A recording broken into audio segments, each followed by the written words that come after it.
Manisnya sebuah pengorbanan, istimewa Nona sempena Hari Raya Aidiladha.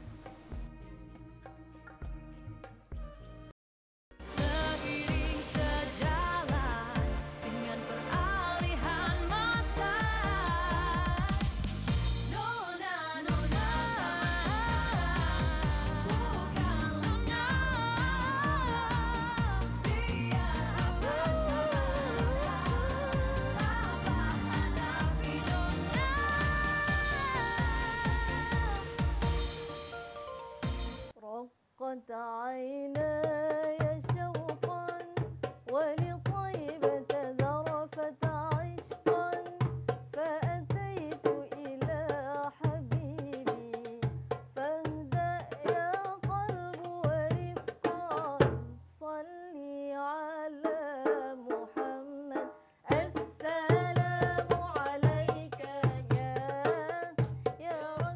Assalamualaikum dan salam Aidiladha buat semua penonton setia Nona. Hari Raya Korban jatuh pada hari ke-10 bulan Zulhijjah.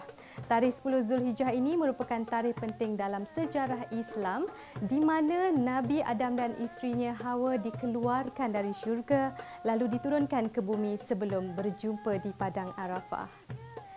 Selain daripada itu, ibadah korban yang dikerjakan pada Hari Raya Aidiladha pula adalah bagi umat Islam untuk memperingati kisah Nabi Ibrahim AS yang sanggup menyembelih anaknya Nabi Ismail kerana ketaatannya kepada Allah SWT. Istimewa dalam Nona minggu ini, kami bakal kongsikan erti nilai pengorbanan yang boleh membina keharmonian dalam sebuah kekeluargaan dan kehidupan serta iktibar kepada semua. Menarik di Nona minggu ini. Our first priority memang kita utamakan fabric. Khusus untuk Raya Haji ni kita memang ambil organza sebab organza material dia ringan, selesa and then dia memang sesuai untuk cuaca Malaysia. Memang saya orang yang first tahu, ialah anak yang kita sayang kan. Tiba-tiba sakit tumor ni benda yang besar lah. Allah tidak akan membebani seseorang melainkan mengikut kemampuan dia. Dan kita nampak ujian tu, kita nampak macam Anzalah yang kena. Tapi sebenarnya Allah uji kita. Tak ada benda yang kita buat untuk keluarga yang merugikan sebenarnya. Seperti mana Allah sebut dalam Quran, In ahsantum, ahsantum li anfusikum. Sekiranya kamu buat baik, sebenarnya kamu buat baik kepada diri kamu sendiri.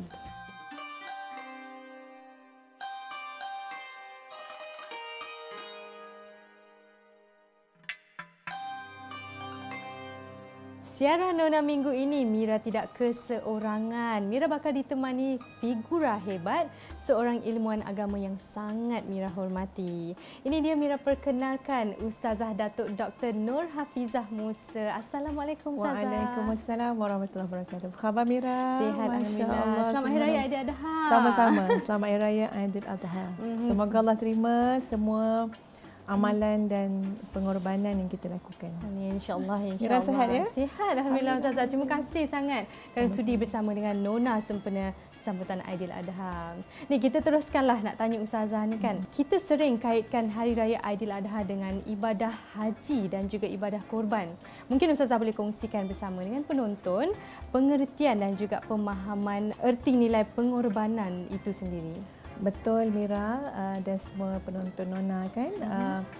Bila kita sebut tentang pengorbanan, memang kita akan tidak dapat lari daripada melihat nilai ataupun kisah Nabi Ibrahim, Nabi Ismail dan keluarga baginda.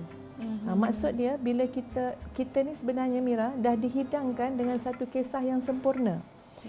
Baik ayahnya, dari sisi seorang ayah, dari sisi seorang ibu, dari sisi seorang anak, dari sisi seorang isteri. Masya Allah, sebab tu keluarga Nabi Ibrahim ni memang satu contoh kepada sebuah keluarga yang hebat di atas muka bumi ini. Sebab tu bila kita sebut tentang Hari Raya Aidiladha yang kita sambut ni, kita ni nak dibawa untuk melihat kepada keluarga ini. Tak kira lah Mira sebagai anak ke, Ustazah sebagai isteri ke, mari kita tengok keluarga ni tunjuk contoh. Sebab tu kita tengok macam mana nilai yang menyatukan keluarga ini dari sudut melalui ujian demi ujian. Kan pengorbanan kan? Betul.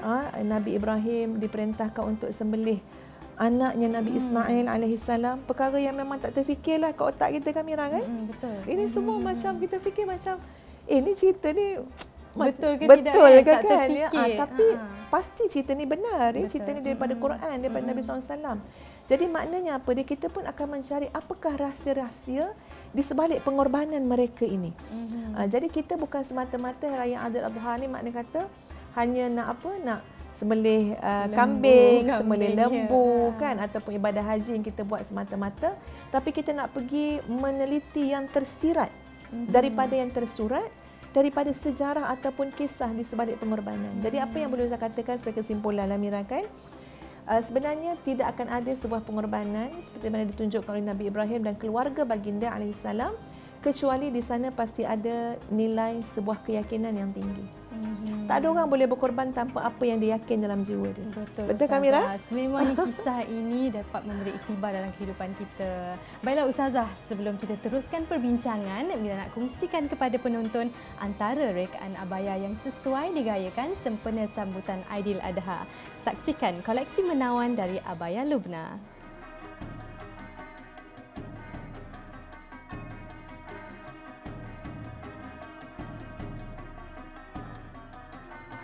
Mula berkecimpung dalam dunia fashion sejak 2019, abaya Lubna kini semakin menjadi kegemaran buat peminat busana abaya. Ingin tampil dengan gaya yang menawan dan selesa, jenama ini menawarkan koleksi menarik sempena Aidil Adha. Sempena Hari Raya Haji atau Aidil Adha, kita keluarkan edition terbaru iaitu organza silk. Memang our first priority memang kita utamakan fabric. So khusus untuk Raya Haji ni kita memang ambil organza sebab organza material dia ringan, selesa, and then dia memang sesuai untuk cuaca Malaysia.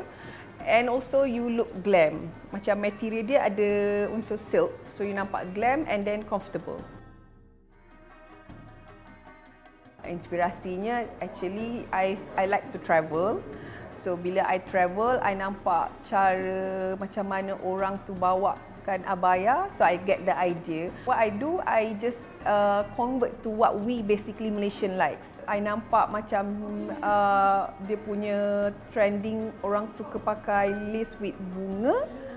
I try to bring that. Basically I tengok what the current trend yang going on. Potongan abaya yang ringkas bersama pemilihan fabrik yang tepat serta perincian renda dan batu kristal yang cantik menaikkan lagi suri busana. Variasi rekaan flora pada renda dan warna memberi pelbagai cita rasa untuk pilihan penggemar.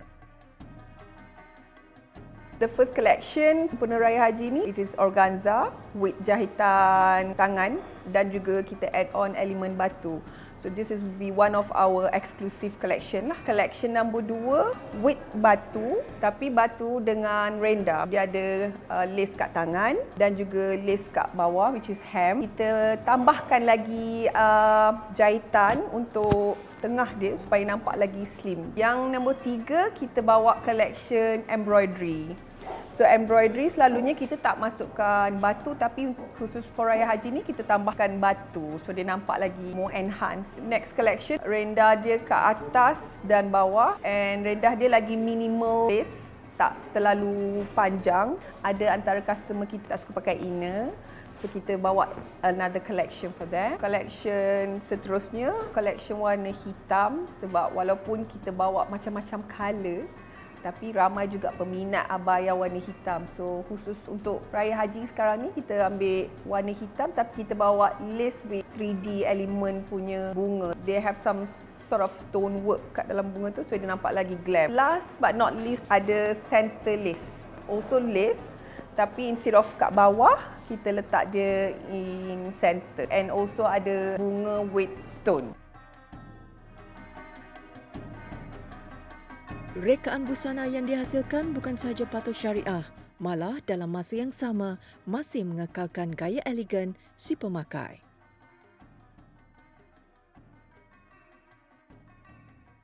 Target market Abaya Lubna, biasanya untuk peminat-peminat yang suka abaya, and so khusus untuk peminat Abaya Lubna itself yang always want to feel modest, and also you can look elegant. Tak semestinya modest tak boleh nampak elegant. Untuk koleksi Aidiladha kali ni, I harap semua peminat happy with our design yang kita bawakan untuk raya kali ni.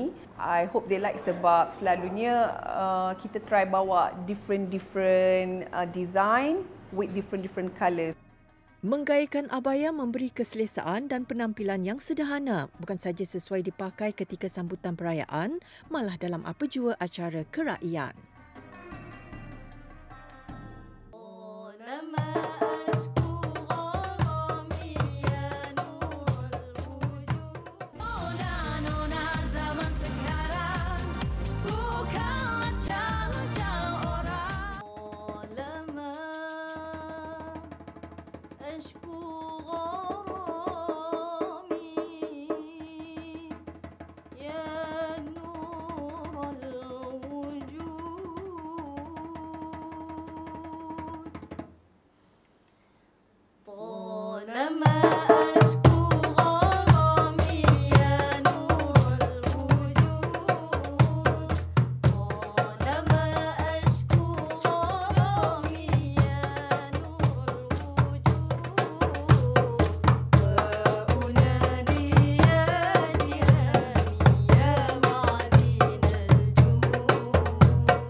Mengambil iktibar daripada kisah Nabi Ibrahim AS memang boleh dijadikan contoh terbaik bagaimana pengorbanan menjadi ujian dan dugaan dalam sebuah kekeluargaan. Namun Ustazah, macam mana kita nak mengikhlaskan diri untuk berkorban demi keluarga? Pertama sekali Mira, semua sahabat-sahabat yang sedang menonton, bila kita nak ikhlaskan diri kita berkorban untuk keluarga, kita kena faham keluarga kita ni 3A. A ni kena letak selalu dalam fikiran kita. Apa dia? A yang pertama adalah amanah. Ya, jadi bila menyebut tentang amanah, ia memang memerlukan kepada pengorbanan, kesungguhan. Itu A yang pertama. A yang kedua, keluarga kita adalah aset kita. Ya, maknanya tak ada benda yang kita buat untuk keluarga yang merugikan sebenarnya. Sebab dia aset. Betul. Kalau kita berkorban, didik anak kita elok-elok, pengorbanan ni pasti kena ada kesabaran, kena ada kecekalan, kena ada keyakinan, tapi mereka adalah aset kita. Baik di dunia maupun di akhirat. Kat dunia pun dah boleh senyum Mira bila tengok anak-anak berjaya. Akhirat masya-Allah subhanallah lagi seronok dapat tengok ahli keluarga kita dapat sama-sama masuk syurga. Dan A yang ketiga adalah anugerah. Anak ni adalah kurniaan daripada Allah Subhanahu Wa Taala. Kalau Allah bagi kita 5 anak, 5 yang berbeza kita akan lihat. 5 corak pengorbanan yang mungkin diperlukan oleh seorang ibu dan ayah, tapi mengingatkan mereka adalah anugerah, ya, mereka adalah diri kita. Macam nak ikhlaskan ni, nak berkorban ni untuk anak, korban emosi, kadang-kadang mak terutama mak Mira nak kena tahan sabar, nak kena banyak beralah kan, suami ataupun isteri. So kita tahu kita bukan buat untuk orang lain. Anak tu adalah darah daging kita, nyawa kita. So kalau kita buat untuk diri sendiri, insya-Allah kita dapat mengikhlaskannya. Seperti mana Allah sebut dalam Quran, in ahsantum ahsantum li anfusikum. Sekiranya kamu buat baik, sebenarnya kamu buat baik kepada diri kamu sendiri. Itu cara nak ikhlaslah. Antara lain lagi, kita nak ikhlaskan hati untuk korban untuk keluarga adalah dengan meyakini dan mengharapkan ganjaran yang disediakan oleh Allah Subhanahu Wa Taala. Cuma lagi satu Kamira, sebenarnya seorang ibu ke seorang isteri bila dia berkorban, Allah tak tangguhkan untuk berikan dia al-jannatul ajilah. Al-jannatul ajilah ni maksud dia syurga yang disegerakan. Bukan syurga betul-betul ya. Ni tapi syurga yang Allah segerakan kat dunia ni, nak bagi tahu kesenangan yang Allah akan bagi. Apa dia al-jannatul ajilah tu? Kesenangan yang Allah berikan adalah dalam bentuk kepuasan dalam hati setiap orang yang berkorban. Bukan senang nak dapat nilai-nilai kepuasan ni, Mira. Tapi bila seorang ibu berpenat lelah, kita tengok kan mak-mak kita kan, ya Allah penatnya menyediakan hidangan makanan, lepas dia balik kerja, lepas tu nak buat macam-macam tu lagi. Tapi kita tengok mereka boleh tidur walaupun dalam keadaan yang penat, tapi dengan jiwa yang puas. Dalam Quran pun Allah sebut, innallaha la yudhi'u ajral muhsinin. Allah tidak pernah mensia-siakan ganjaran untuk orang yang berbuat baik. Jadi bila mak, bila isteri, bila ayah, bila anak, ya, sebagai anggota-anggota yang mewakili keluarga tadi, dia yakin dengan perkara-perkara yang kita sebut sebentar tadi, insya-Allah kita akan terdidik untuk melakukan kebaikan, kesungguhan dan pengorbanan, ya, dengan dapat mengikhlaskan diri kita kepada Allah Subhanahu Wa Taala. Insya-Allah, inilah dia indah dan cantiknya Islam yang mengajar setiap hamba-Nya untuk melihat setiap ujian Allah itu sebagai satu rahsia yang manis. Istimewa hari ini, Nona bawakan kisah adik Hanzalah Zikri Syaharum yang berusia 14 tahun, anak syurga yang diuji dengan barah otak sejak 5 tahun lalu. Namun apa yang lebih luar biasa ialah melihat kekuatan keluarga memberi cahaya kegembiraan kepada adik Hanzalah. Ikuti manisnya pengorbanan keluarga Profesor Dr. Syahrum Syamsuddin menjaga anak syurga ini.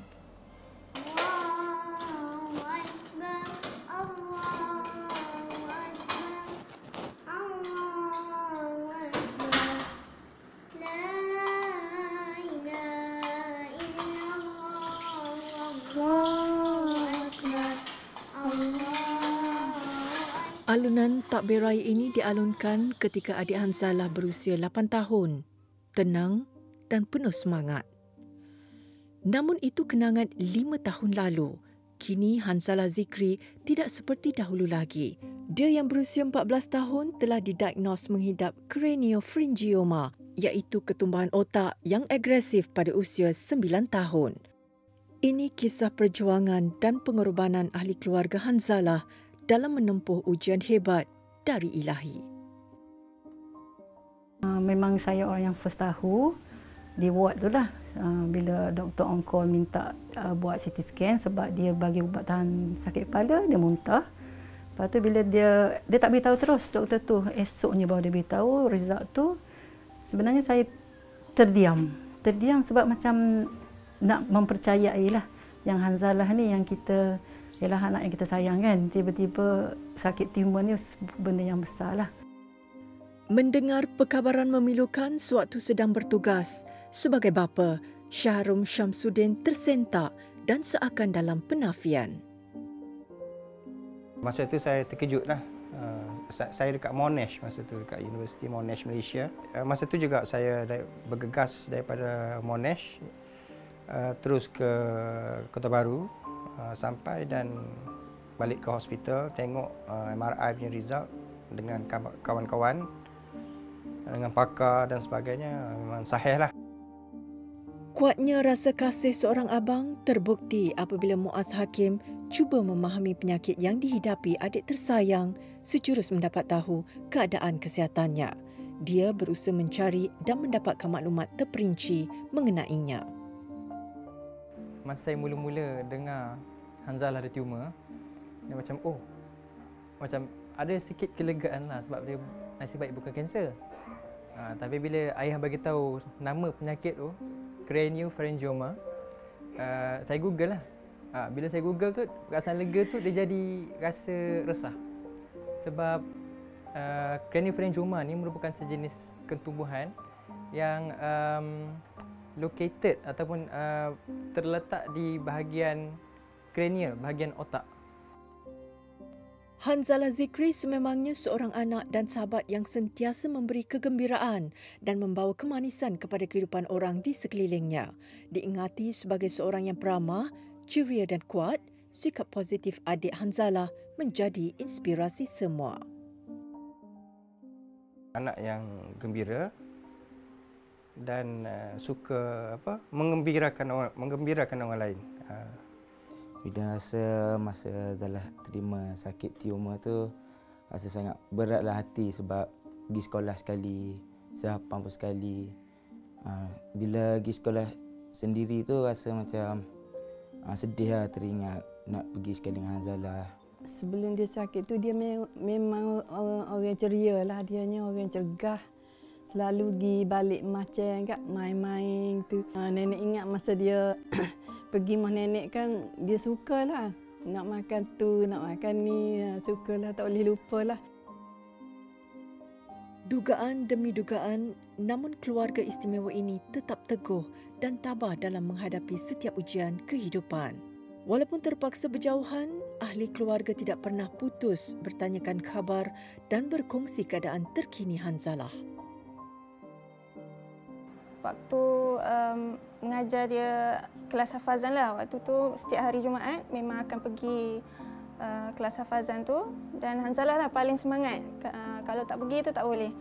Sebab dia memang suka minat menghafaz Al-Quran. Dia sempat hafaz surah Yasin 83 ayat tu dan surah Al-Mulk. Jadi kalau waktu dia sakit pun selalu bacakanlah sebelum dia tidur. Dia akan sukalah, dia ingat. Dia walaupun dia tak boleh baca sekarang, dia senyumlah. Kita nampak dia punya mata, dia ikutlah kita baca dalam hati dia sebenarnya. Bagi Syahrum Samsudin, Hanzalah Zikri bukan sahaja seorang anak yang baik, tetapi dia ibarat teman pengajian setianya setiap kali membaca Al-Quran. Menyimpan impian untuk menjadi seorang ustaz, Hanzalah sudah mula menghafaz Al-Quran sejak kecil. Tasmid Quran.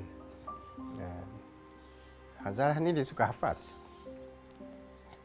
Surah Yasin, surah Al-Mulk, tabah, tak berkelas je. So, saya suka tasmid dengan dia dan benda tu menyebabkan kita close dan puas hati. Dan saya selalu lupa muka surat. Hanzalah dia boleh beritahu. Surah Ar-Rahman muka surat berapa? Surah Al-Mulk muka surat berapa? Surah Yasin muka surat berapa? Saya ni buta Arab. Saya tak tahu muka surat 5, 4, 6 nak cari surat Al-Quran ni bahasa Arab. So dia buka ke untuk saya tak tahu. So itu tak boleh lupa. Disayangi dan dirindui, itulah ungkapan tepat buat hubungan persahabatan yang terjalin. Walaupun tidak dapat bersama-sama bermain seperti dahulu, keakraban yang pernah terbina tiada bezanya. Hanzalah merupakan seorang pelajar, pelajar yang aktif, pelajar yang cemerlang. Langsung dia dilantik menjadi pengawas sekolah. Bila sebut pasal dia kan jadi macam sedih sangat. Ingat lagi masa tahap 1 tu, antara yang cikgu kenal sebab dia selalu solat duha. So kalau tahap 1 tu nampaklah sebab tak ramai, kalau tahap 2 tu ramai kan. So Hanzalah ni memang cikgu dah kenal sebab dia memang solat duha tu memang dia tak tinggal lah. Lepas dia makan, dia pergi dewan, dia solat duha. Hanzalah ni macam kalau sekolah dulu semua orang tahulah yang dia macam takkan tinggal solat duha. Dia selalu ajak saya, jom solat duha Faris, Faris jom solat duha. Saya macam ya Allah. Macam saya rasa terkesanlah dan benda tu memang memberi impak kepada saya. Sedih lah and saya tak beritahu orang sebenarnya. Keluar tangisan air mata tu saya balik rumah. Adalah nak menangis tu. Tapi saya tak ada tahan kat sekolah. Untuk supaya tak nak tunjuk kat orang lain lah. I want it just to be private for me. And memang sebab sangat-sangat lah rasa dia tu sebab yes, we know dia lah kawan dia sangat bagus kan. Sebab dia dah beri contoh sangat baik. Sepertinya buat yang mana untuk rapat lagi dengan Allah Subhanahu Wa Taala yang buat kita seperti rasa sebab sangat-sangat and rasa macam dia dah tak boleh nampak benda tu, so sedih lah. Allah tidak akan membebani seseorang melainkan mengikut kemampuan dia. Maksudnya Allah uji ni mesti Allah nak bagi sesuatu lah. Dan kita nampak ujian tu, kita nampak macam Hanzalah yang kena. Tapi sebenarnya Allah uji kita. Sebenarnya Hanzalah sendiri sumber kekuatan kita semua. Selesai penggambaran, kami dikejutkan dengan berita yang amat menyedihkan. Hanzalah Zikri pergi buat selamanya.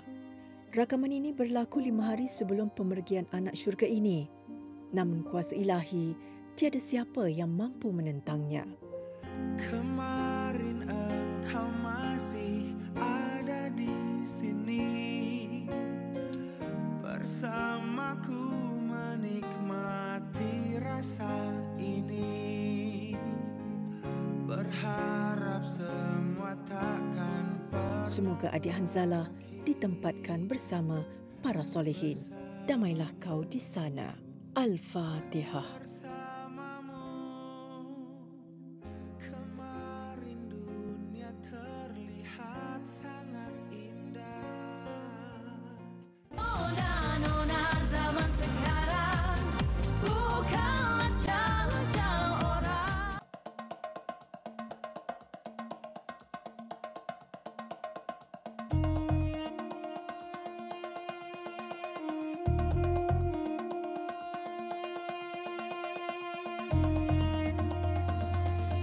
Baiklah Ustazah, sebagai wanita dan juga isteri, sudah tentu pelbagai cabaran dan ujian dihadapi dalam kehidupan berumah tangga.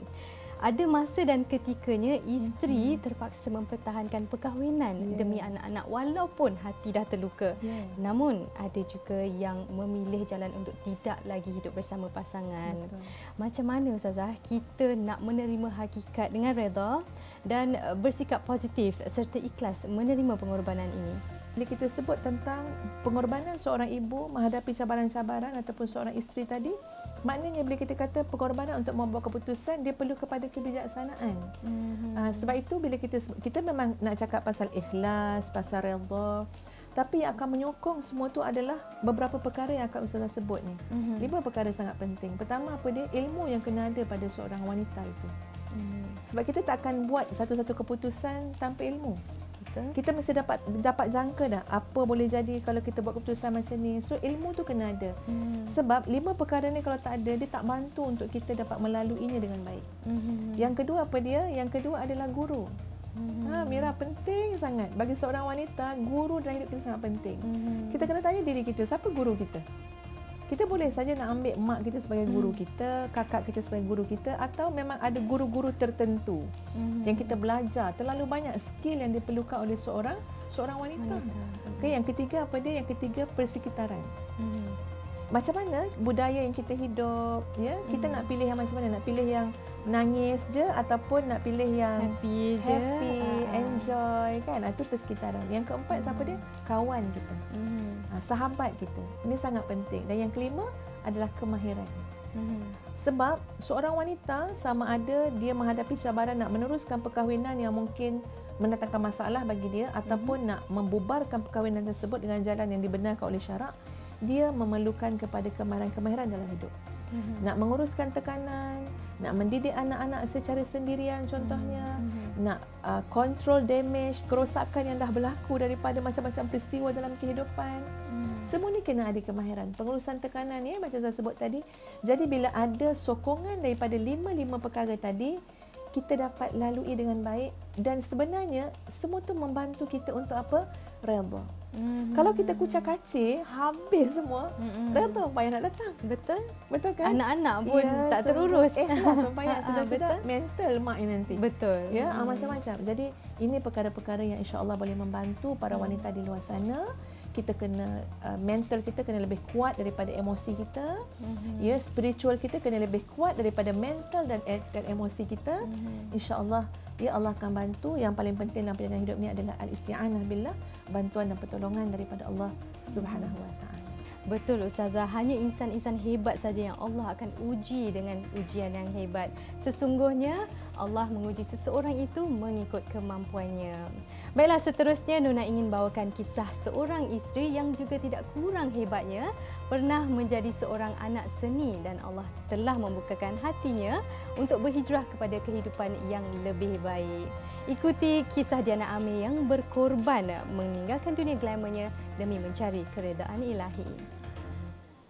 Alhamdulillah. Seronok kan tadi? Ramai orang kat masjid kan, Masya Allah. Itulah solat ramai-ramai solat raya nama dia, tahu tak?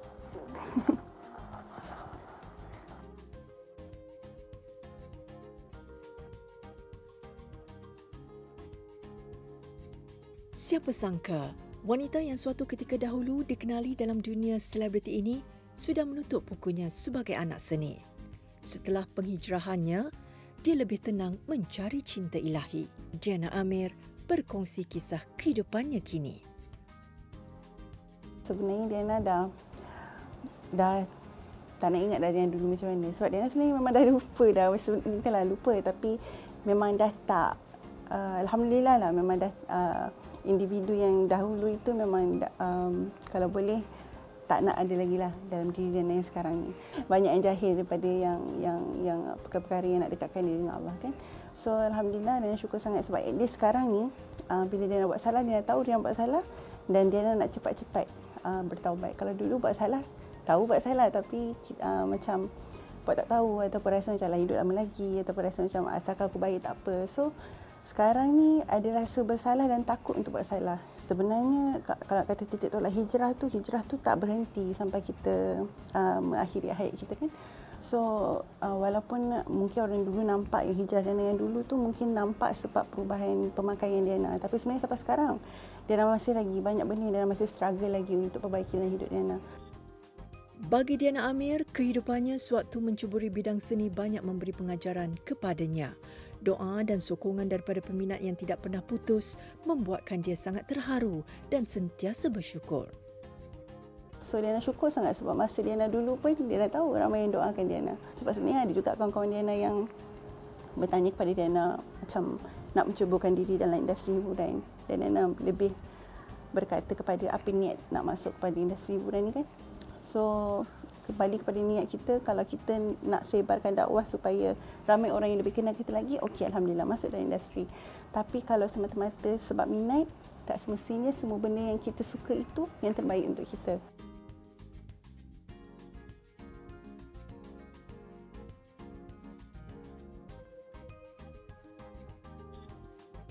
Diana sebenarnya melihat diri Diana sekarang ini, saat ini, lebih kepada menjadi seorang ibu lah, ibu dan isteri. Dan sebagai seorang anak. Sebab banyak sangat tanggungjawab di rumah sebenarnya, Masya Allah. So, dan bukan mudah sebenarnya untuk kita menjadi seorang ibu. Sebab kita nak mendidik bangsa ni, macam mana apa yang mereka akan lalui dalam kehidupan mereka. Kita nak didik dan tanam daripada kecil lagi. So, alhamdulillah anak-anak inilah sebenarnya tanggungjawab untuk saya sekarang. Dan kalau kerja-kerja tu ada, tapi saya lebih utamakan anak-anak saya sebab saya tak nak selalu hantar anak-anak ke rumah contoh ibu saya ke ataupun ibu mertua saya ke sebab dia orang pun dah tua sebenarnya.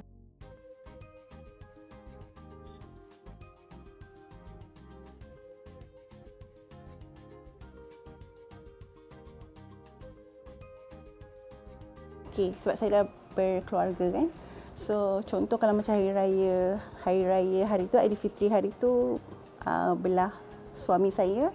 So tahun ni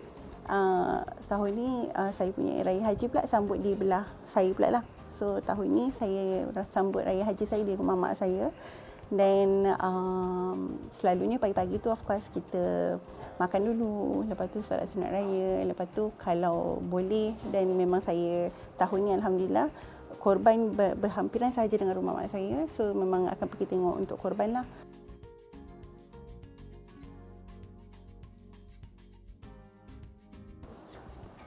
Sebagai seorang adik kepada Diana Amir, sewaktu mula-mula Kak Diana decide atau membuat keputusan untuk berhijrah ke arah yang lebih baik, pastinya rasa gembira dan terasa keikhlasan hati Kak Diana waktu ketika itu. Dan sangat terinspirasi lah sebab dan dia mengajar saya secara general dalam hidup jangan pernah judge ataupun memberi hukuman kepada orang sebab kita tak tahu kadang-kadang sekali Allah menjentik hati seseorang maka kekuasaan Allah tu lebih mengatasi segala judgement of human being macam tu. Diana Amir merupakan seorang menantu yang sangat baik, anak yang baik, ibu yang baik. Alhamdulillah dia seorang isteri yang sangat baik. Mudah-mudahan Allah bagi sifat istiqamah pada dia untuk terus mencari kebaikan. Itu saya sampai rasa macam, saya pun rasa macam orang kata apa, satu kurniaan daripada Allah tu kan, sangat-sangat saya bersyukur sangat-sangat. Yalah, sebagai seorang ibu pastinya benda tu kita harapkan sangat kan pada, yalah, bukan pada Diana, saya pada semua anak-anak, betul tak? Begitu besar sekali pengorbanan yang kita tak mampu untuk lakukan sekarang. Tapi bagi saya mungkin kita berkorban sesuatu yang kita sayang dekat dunia ini untuk mendapatkan redha Allah. Saya ingin mengucapkan kepada semua penonton Nona, selamat Hari Raya Aidiladha. Semoga korban kita pada tahun ini akan diterima Allah Subhanahu Wa Taala dan sentiasa kita untuk muhasabah diri dan insya-Allah berkorban kita punya nafsu untuk melakukan sesuatu yang lebih baik lagi dalam kita meraih redha Allah Subhanahu Wa Taala, insya-Allah.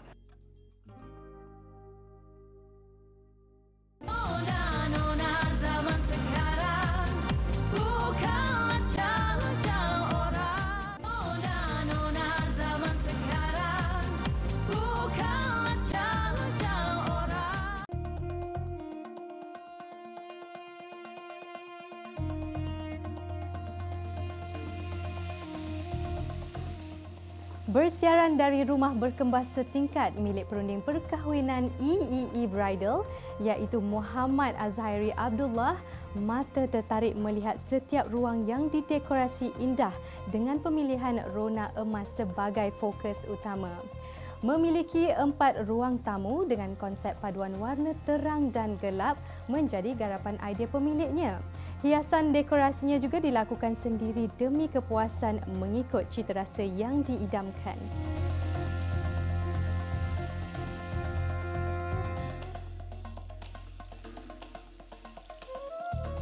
Sempena Aidiladha, kami ingin berkongsi menu air tangan yang unik dan istimewa. Selain daging korban, organ dalaman juga boleh dijadikan sajian yang enak dan menyelerakan. Bersama Fazidah Abdul Aziz menyediakan hidangan lidah bakar goreng pedas. Ramai yang tidak tahu bagaimana cara untuk memasak lidah lembu kerana ia bukanlah sajian kegemaran ramai. Walaupun begitu, organ ini boleh disediakan dengan pelbagai cara. Selalu hari raya haji kita akan masak daging. Tapi hari ini Kak Beda nak buat kelainan sikit. Kak Beda nak masak lidah. Hampa nak tengok tak Kak Beda masak? Jom ikut Kak Beda.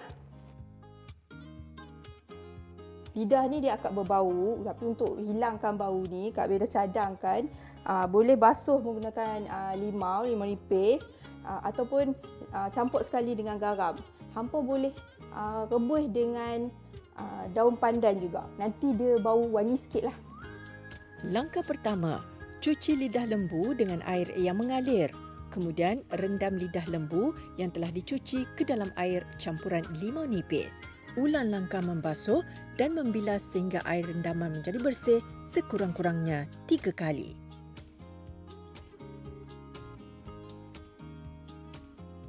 Hari ni Kak Beda nak masak lidah bakar goreng pedas. Okey, jom kita tengok bahan-bahan dia. Antara bahan-bahan untuk dikisar ialah bawang merah, bawang putih, lada merah dan cili padi. Sediakan juga daun limau purut, garam, gula, serbuk perasa, 1 sudu sos tiram, sedikit air asam jawa dan pastinya lidah lembu.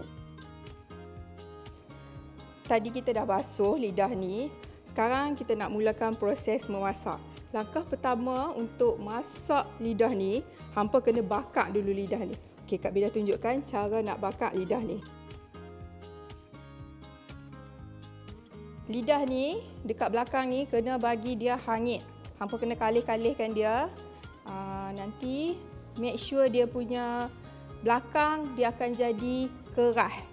Dalam 15 minit macam tu lah. Tak payah lama-lama sangat sebab sekejap lagi kita nak masak dia. Balik-balik dia kan lah dia supaya dia tak terus hangit. Tapi biar dia punya belakang ni hitam. Lidah lembu yang garing memang enak rasanya. Okey, dalam 15 minit bakar dia, kalih-kalih sampai dia jadi hitam macam ni. Sebab nanti kita akan kikih dan siat kulit dia. Baru masak. Okey, ni rupa dia lidah yang dah siap bakar. Okey, mula-mula kita kena kikih dia punya kulit ni. yang bahagian yang hangit ni kita akan kikih dia. Lepas tu kita akan kopek dia punya bahagian kulit ni. Masa buat ni kena berhati-hati nah. Sebab kita kopek dengan pisau. Make sure pisau ni tajam lah. Lidah lembu lebih elok jika dihiris secara nipis kerana apabila dibakar, hirisan lidah mudah garing. Selain dibakar, hidangan lidah juga boleh direbus dan kemudian dibuang kulitnya. Lidah lembu boleh juga diganti dengan organ dalaman lain untuk resepi yang sama. Okey, mula-mula kita tunggu minyak panas dan kita masukkan. Kemudian masukkan bahan kisar seperti cili merah, bawang putih dan bawang merah ke dalam kuali dan kacau sebati. Seterusnya, masukkan pula sedikit sos tiram serta air asam jawa dan masak sehingga pecah minyak. Masukkan hirisan lidah lembu dan goreng sehingga lidah empuk.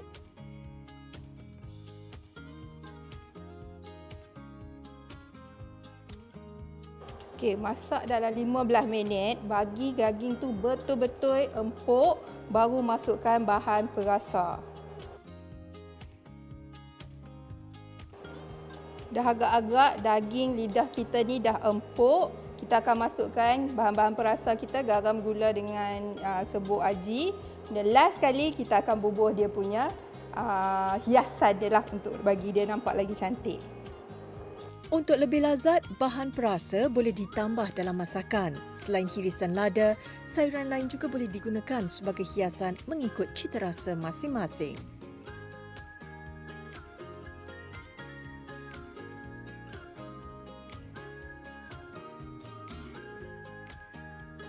Okey, lidah kita pun dah siap dah boleh hidang dah.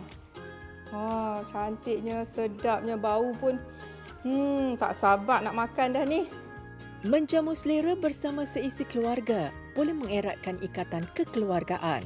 Mungkin sajian istimewa yang kami kongsikan ini mampu menjadi antara hidangan kegemaran anda sekeluarga di Aidiladha.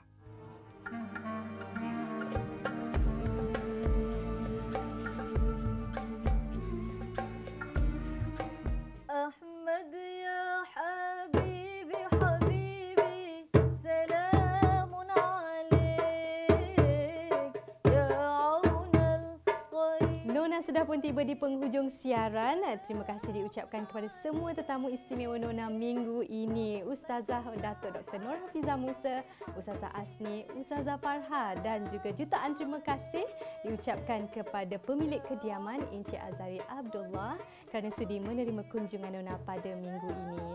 Seperti biasa, layari laman Facebook, Instagram dan TikTok kami di TV3 Nona. Pastikan temu janji anda bersama kami lagi di minggu hadapan. Selamat Hari Raya Aidiladha. Assalamualaikum. Jumpa lagi.